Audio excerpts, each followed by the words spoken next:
I used to think that exaggeration is an alankar given to poets. However, I am delighted to see that Atiranjana is also an alankar which some scientists can also use. So Dr. Dadhich has just now used this in good measure, and as I go by in my talk, you'll realize that how poorly I measure up to what he has said about me. As has been said primarily, and luckily because of that, even now, I'm a poet.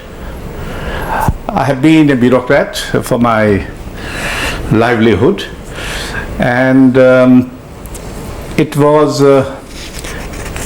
during that period that I developed what seems to be now an irrepressible love of the arts. Since I was a bureaucrat and a poet and a lover of arts, so lovers, poets and bureaucrats create a nice chaotic structure. I am not an academician, so I would not perhaps be giving you a very proper lecture. What I am going to tell you, what I think is the defense. I mean, in a manner of speaking, I am going to speak in defense of my love. Why do I love arts? And try to explore with you the notion that why in such turbulent and violent times as ours, there is a place perhaps, or there is a space perhaps for the arts. Now most educated people do without art. They're quite happy and they live a fulsome life. Much as I don't envy them for the fulsomeness of their life, but the fact remains that they can do without art. At best they collect these horrid little pieces when their car stops and they discover a wooden Ganesh or some such thing being sold by those, and that's about all. Unless you consider that the calendars that they collect from the stores at the end of the year are also works of art that they have. That's about all. And this is what they are. But if you go to the more poor segments, at least in India, and the poorest of them are the tribals, you will find that their life is more full of arts. They live much more beautifully, they weave beautifully, they carve beautifully, they dance and sing beautifully, and even though they live miles below the poverty line, they need beauty and they enjoy beauty. So when in Bharat Bhavan, for instance, we had some of these abstract paintings, let's say by Ambadas or Gaitonde, it was the educated who felt puzzled and dismissive, and the tribal and the ordinary people found it interesting. Now, in our country, however, there are rich people who patronize high art. You know, the Tatas and the Ambanis and such other luminaries whose names we are sick of hearing on the electronic media day in and day out, but it is they who buy and it is they who auction and it is they who have emerged as major patrons of high visual art, at least in our country. And there are other people who are satisfied in their artistic need, if any, by design, by various forms of entertainment and fashion, etc. But obviously, I'm not going to talk about these. These are happy people, and I leave them in their castles of happiness. I'm going to talk to those people who are somehow not satisfied with the given life. people who would like to think that there is another life possible. At least, if not altogether replacing their existing life, extending their given life. In other words, those who are looking for a life larger than given to them. But before we come to that, what kind of a world it is that in which we are talking about art this afternoon? Now, firstly, we are now living in a time in which every country is the neighbor of every other country. This had never happened before.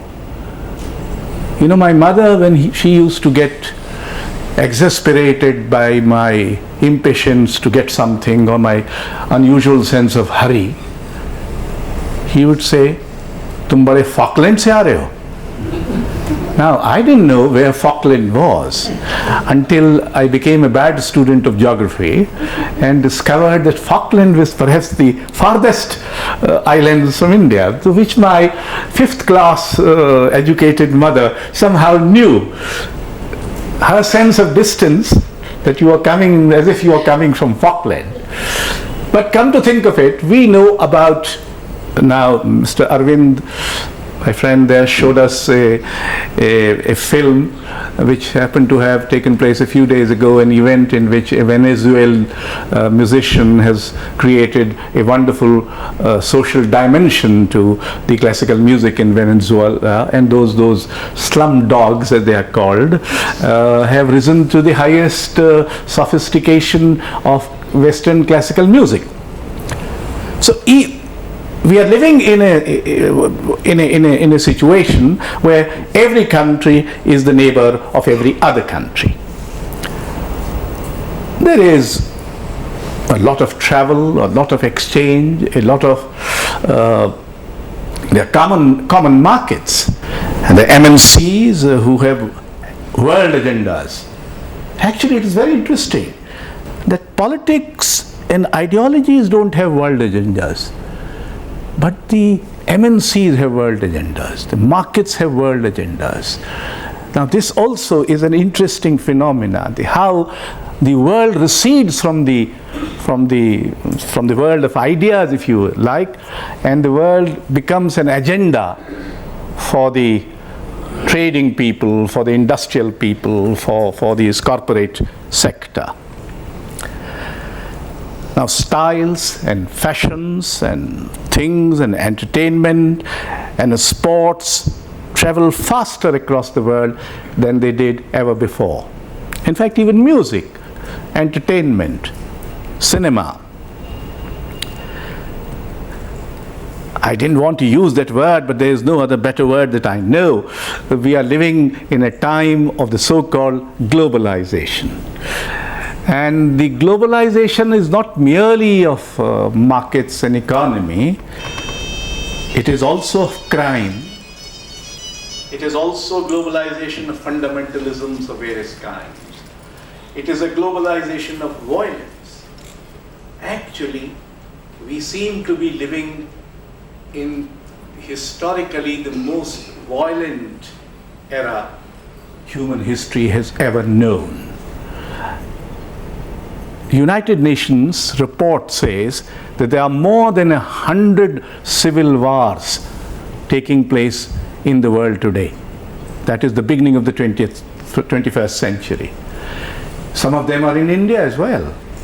After all, as a society, India could be called to be a society in a permanent civil war, because we have never settled down. We keep on fighting this, that and the other. By the time we have fought this, something else emerges and we start fighting that. There is terrorism, of course, of one kind, which we all know. I'm not going to talk about it because everybody knows. But there are terrorisms of other kind. There's the terrorism of the market. There's the terrorism of sports. There's a terrorism of fashion, of entertainment. I live in a cooperative housing society flat, and one of my neighbors decided to enlighten me. You know, neighbors always want to enlighten you. That's one good thing about the neighbors. Apart from throwing rubbish into your courtyard, if you have one, they keep on thinking that you have to be updated. So this gentleman decided to update me, and one day he just said, "Have you seen this mall which has come up?" I said, I am not really interested in malls and things. I'm very poor at shopping. I can only shop books and music and nothing else. So there's no point in my going to that mall. But he took me there. There's a huge mall just created in Noida, and there must have been at that moment about 10,000 people there. Huge. And I imagine that out of these 10,000, 9,980 were not going to buy anything in that mall. Not because they don't want to, because they cannot possibly afford to. You can't possibly buy a shirt for 1,500 rupees. Of course, I mean, some of us can, but a normal person who earns, but they were all there to see this. Now, I think this is a terror of the market.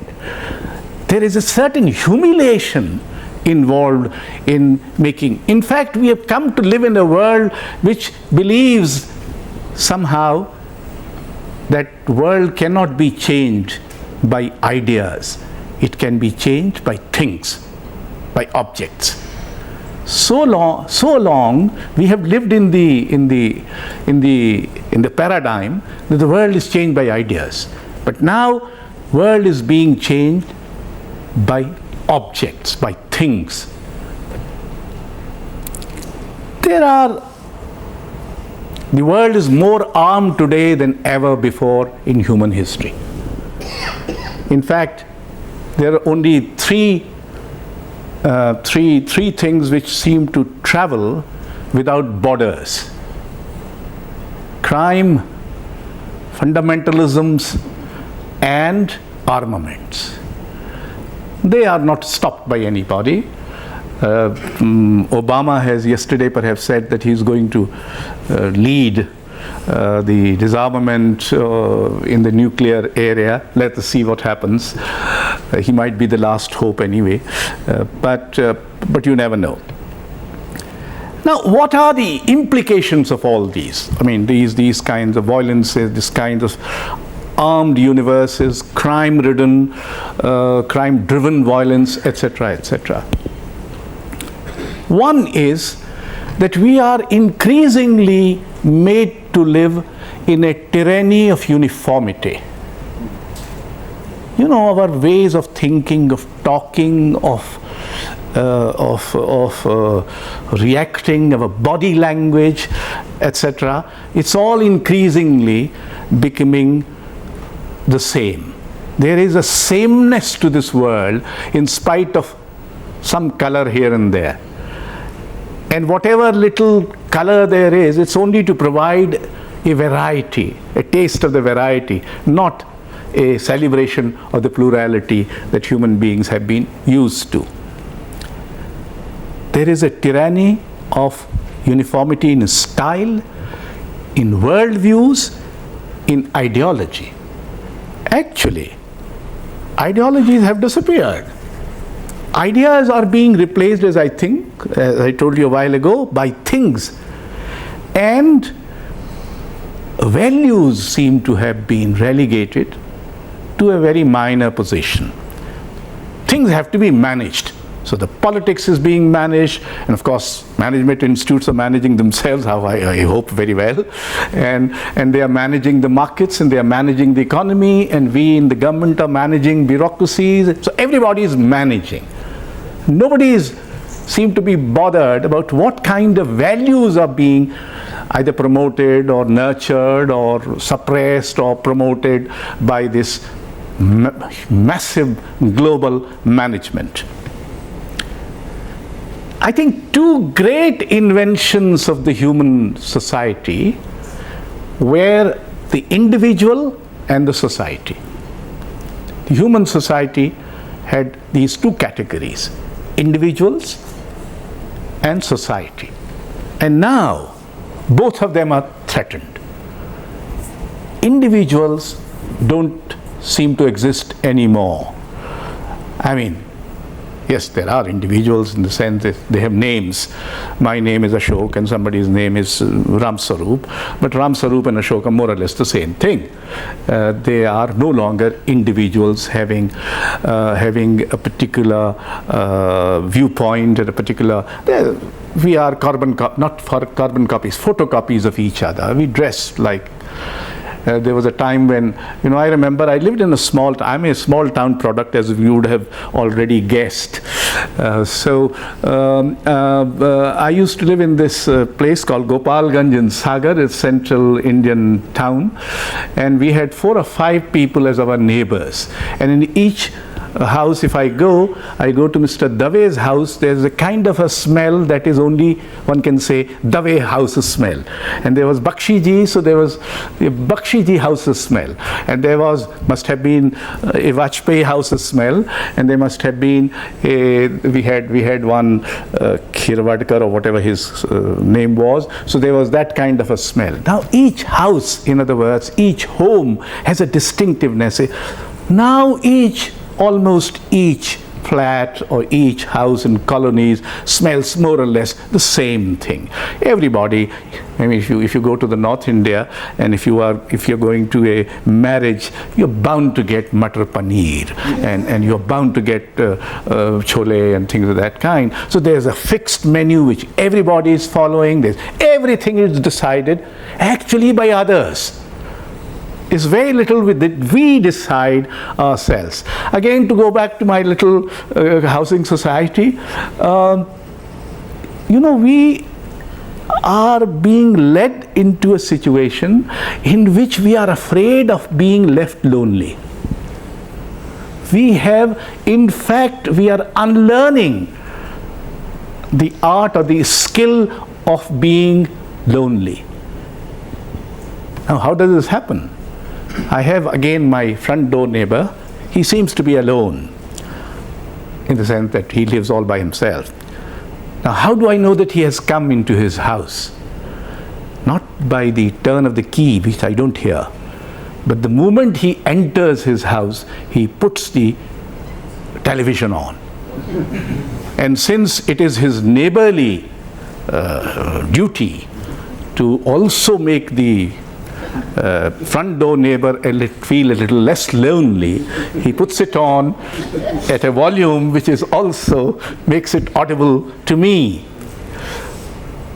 Now, here is a man who enters his house after days' work, and he doesn't want to be alone even for a minute, even for a moment, because he can't. Our loneliness has been taken away from us, in a manner of speaking, by all these forces which have emerged. And mind you, it's only the lonely who have been creative. It is only the lonely who have dared to think of changing the world. It is only the lonely who have dreamt that other worlds are possible. But that kind of a loneliness is being increasingly denied to us. You would remember that Mahatma Gandhi used to have 1 day Maun Vrat every week. Now that was his way of being lonely, because he was not. Here's a man who is waging an epic battle against the British Empire, and he would like to be lonely once in a week, to be quiet once in a week. We are the most noisy earth today. The earth has never been so noisy as now. And there is a new erotics of talking which has developed. I call it Samvad Rati. People have these mobiles and they are talking, and in Hindi there's a phrase which can only be said in Hindi, कि बोले तो बहुत पर कहा क्या? So we keep on speaking without really saying anything of substance. But they are so, इसमें जीरा डालना है कि नहीं डालना, इसमें फलाना, मैं पहुंच रहा हूँ 3 मिनट में, गाड़ी कहाँ है, तुम राम रतन आया कि नहीं, all these kinds of trivia, and the earth's noise levels are being raised by this. There is no dialogue, there is only talking. This is a strange Samvad Rati in which there is no Samvad. I hope there is no Rati either. But anyway, that's how it is. Now, I mean, let us take in the world of art. I have a friend who lives in Paris who's a great painter, Syed Haider Raza. He's one of those highly priced artists. He comes either to Bombay or to Delhi, and the media comes, and the first thing they ask him, Mr. Raza, your such and such painting was recently sold at this auction for 4.5 crores. And he gets extremely irritated. He said, you come to talk to price? You don't think there is any value to that painting? Why don't you say how was the painting, whether it's good or bad, what was it all about? You don't know interest. You only want to know what is the price and how do I feel about it. I feel terribly disappointed that my paintings are priced but they are not valued. So there is a dichotomy, a hiatus which has taken place in our time between price and value. So everything is being judged by the price and not by the value. In fact, if you look at these, I mean, you know, we are in the election, whether this is a dance of democracy or a taণ্ডava of democracy, I do not know, but that's what one newspaper calls it. And all kinds of manifestos are being issued. And if you study these manifestos, they're very interesting. They're not saying anything, what are they going to do to the Indian society? They're only saying what they're going to do to the Indian market. Someone says, we will make everything available, single window. The other one says, no, why window? I'll open the door. And the third one says, no, you should come and sit in the courtyard, have a glass of wine or whatever. And somebody said, no, why should you be in the courtyard? We have a bedroom which is rather nicely done. So all concessions are being offered to the market. And the trickle effect, you know, I mean, we are being told again and again, there will be a trickle effect, that ultimately one day some boon will come down, and we, the thirsty, we who are living in the dark layers, will one day get this single drop which is going to trickle down. Luckily, the late capitalism's bubble has just now exploded. And therefore, a need for regulation and perhaps a rehabilitation of the nation state is going to take place. Otherwise, the nation state itself had come into jeopardy. There was tremendous pressure on national governments that they should allow free movement of goods and capital, not free movement of labor. So their visa regimes have become more and more stringent, more and more restrictive, and they want that the concessions should be given more and more, and relaxation should be given more and more for the capital and the goods to flow.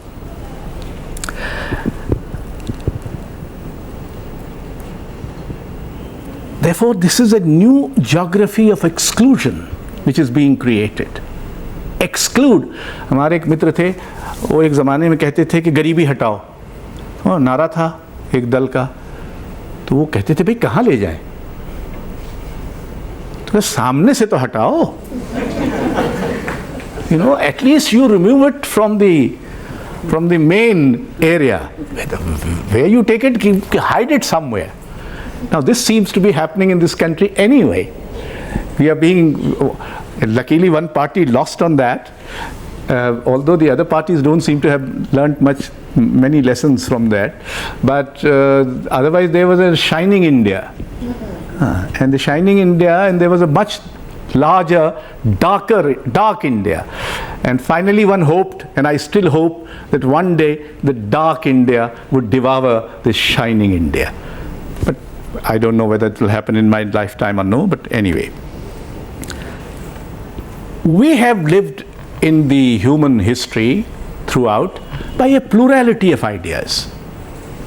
It was said about India, it's very interesting that India once got this tribute, that in India no idea is allowed to dominate. The moment a new idea emerges, a counter idea is also encouraged to emerge. This is what the Indologist once said about India. But now there is no plurality of ideas and views. There is only plurality of objects, of things, of styles and such like. One can argue that there are ideas in them also, but that's another matter. Now, where does art come in this such a complex world, confused and enormously confusing? Let me try to now defend my love. One, what does art do? I think very simply, it depicts and narrates. It tells you stories. And it tells you stories which are not being told by others. Ezra Pound once said, poetry is news that stays news, unlike other news, which wither away the next day. So, a simple thing that art does, it describes, depicts, and narrates. It celebrates. It celebrates the fact of being. I'm very fond of saying that all arts, including literature, are basically sansar ka gungan. The rejoicing in the fact that this is a world, rejoice in the fact that this is a world that we have created. Third, that this is the world that we can change, that this is the world in which we are born and live and going to die.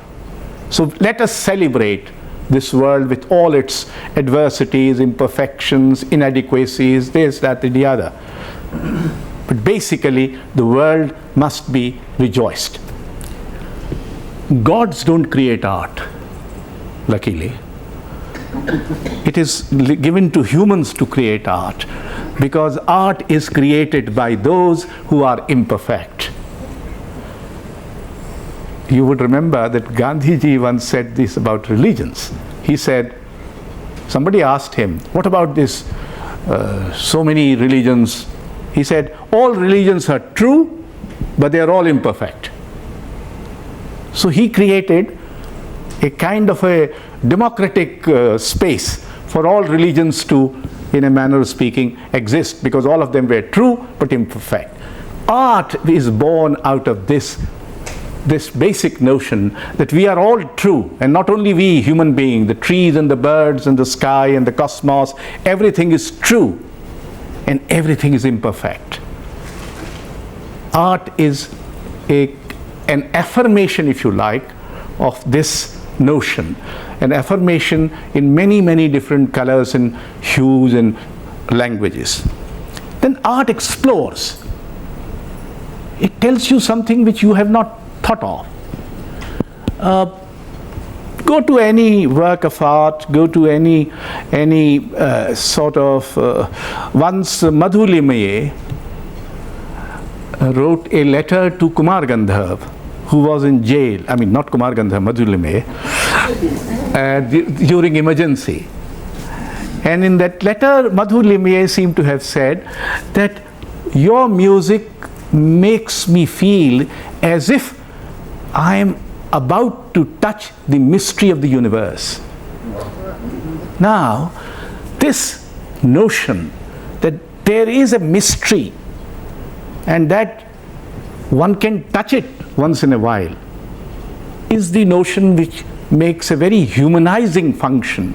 Imagine Madhulime in some dark jail, and at that time, you know, when you are in jail, you don't think, when are you going to be released and all that, you know, and there to think that you can touch through music by listening to music. This is not creating music, just listening to music, touch the mystery.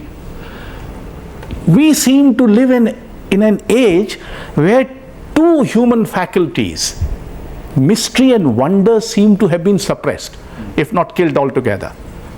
Science, and I sort of shudder to say this in an institute of science, so I say in great humility and out of my deep ignorance, that science seems to have created a notion that there is no mystery in the world which cannot be solved. It's a matter of time, because our instrumentation, our theories, our means of exploration are inadequate, but sooner or later we shall discover the mystery, and therefore there is nothing to wonder about. Now I think art does exactly the opposite. It keeps on telling you that the world, whether human or non-human, is an abiding mystery, and that it can never be fully understood and never be fully resolved, and that therefore we should wonder at what this mystery is all about. But art also interrogates. It interrogates the given moralities, the given social structures, the given cultural modes, whatever is the given is interrogated. And sometimes these interrogations can land you in entirely something, in something which is entirely opposite to what you started doing. The very famous example is John Milton's great epic, Paradise Lost. The poet in the body of the poem says, to justify ways of God to men. This is the object.